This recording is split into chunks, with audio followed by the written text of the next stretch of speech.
समाजकारण करावं व 20%च राजकारण करावं या उद्देशाने आम्ही प्रामाणिक प्रयत्न करतो। त्यामध्ये बऱ्यापैकी मला तरी वाटते आता नाव वाचले याच्यामध्ये आटकर समाज असेल, मराठा समाज असेल, मातंग समाज असेल, बुद्ध समाज असेल आणि वस्तीवर सुद्धा त्याच पद्धतीने आपण एक दोन नाव मराठा समाजाचं घेतो, एखादं नाव आटकर समाजाचं घेतो। त्या समितीमध्ये पण आपण तिथं अल्पसंख्याक आटकर आणि मराठा समाज आहे तर आपण त्यांना मातंग आणि बुद्ध समाजाचं प्रतिनिधित्व चांगलं देतो आणि तिथं मराठा आणि आटकर समाजाचा एक एक प्रतिनिधी तिथं पण घेतो।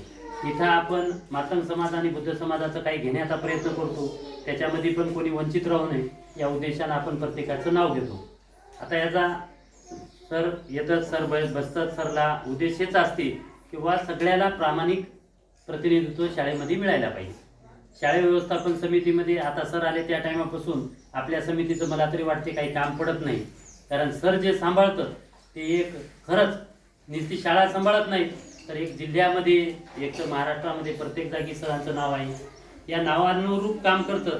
त्याच्यामुळं सरच्या पुढे जाऊन मी आता पहिली वेळ सर्वांसमोर मान्य करतो की प्रत्येक मुख्याध्यापकाला शिक्षकाला आमच्याकडून काहीतरी टेन्शन असेल म्हणा, काहीतरी येत होतो आम्ही, परंतु आम्हाला आता शाळेवर गुंजकर सर आले त्या टायमापासून शाळेवर येण्याची इच्छा पण राहील नाही, कारण सर इतकं सांभाळून घेतात की आमचं काही कामच पडत नाही।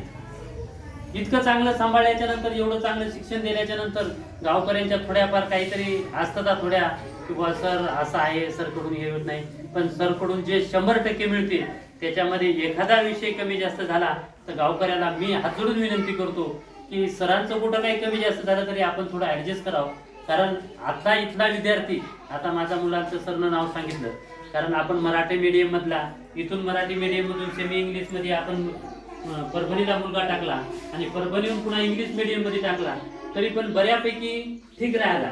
आपले एकच मुलाचं उदाहरण नाही, आपल्या इथल्या मुली कोणी मास्तरीन आहे, कोणी वकील आहे, कोणी डॉक्टरीन आहे, म्हणजे आतापासून त्यांना स्वप्न दाखवून जर सरनं सांगितलं की सालेगावमध्ये काय आहे परिस्थिती, सालेगावमध्ये आणि सोडेगावमध्ये आम्हाला कार्यक्रमाला बोलवलं होतं।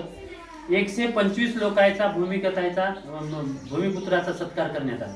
125 लोक तिथं तहसीलदार बाई पण आहे, मुलगी तिथली तहसीलदार आहे, म्हणजे एक उच्च शिक्षित आणि सुसंस्कृत गाव सोडेगाव, सालेगाव आणि सांगस आपल्या एरियात हेच गाव आहेत।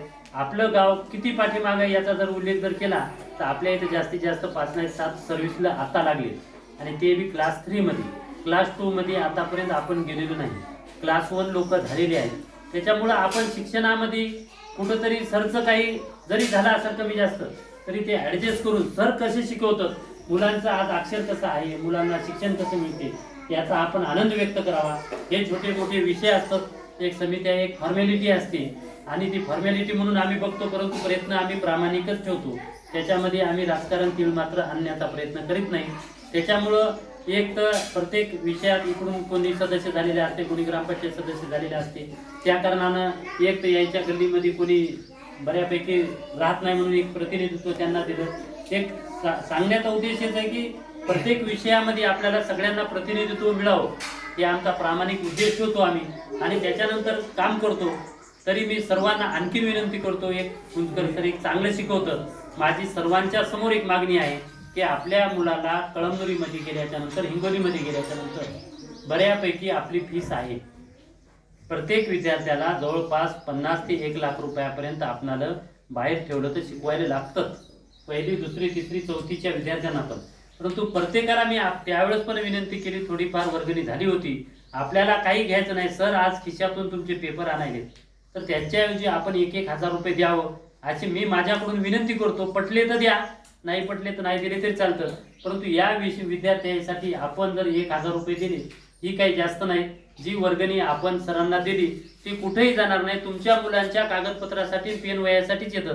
प्रत्येक वेळेस सर कुठंतरी वया आणतात, कुठंतरी पेनी आणतात, कुठंतरी विद्यार्थ्याला बक्षीस देतात, ती रक्कम आपल्या याच्यातून जे जसे 30-40 मुलं आहेत तिथं तर 40 मुलाचे 40 हजार होतील आणि ते सर त्याच मुलासाठी शिक्षणाला लावतील, हे माझा प्रामाणिक त्यावेळेस पण उद्देश होता आणि आज पण आहे। मी माझा मुलगा नसला तरी आज 1100 रुपये देऊन मी माझं वर्गणी देत आहे, आपण सुद्धा आपल्याकडून 1100 रुपये वर्गणी द्यावी ही विनंती करतो। मी खूप काही बोललो कारण बोलण्याचा योग्य नव्हता, परंतु आपलं सर्वात मोठी जायदाद जर असेल तर ही लेकरच आहेत, हे जर लेकरं चांगले शिकले तर आणखीन घराचे 2 घरं करतील, 4 घरं करतील. नाही तर मग हे ते आपलं घरही जातील, जमीन बी जातील. ते आपण सगळ्यांना पाहिलेलंच आहे.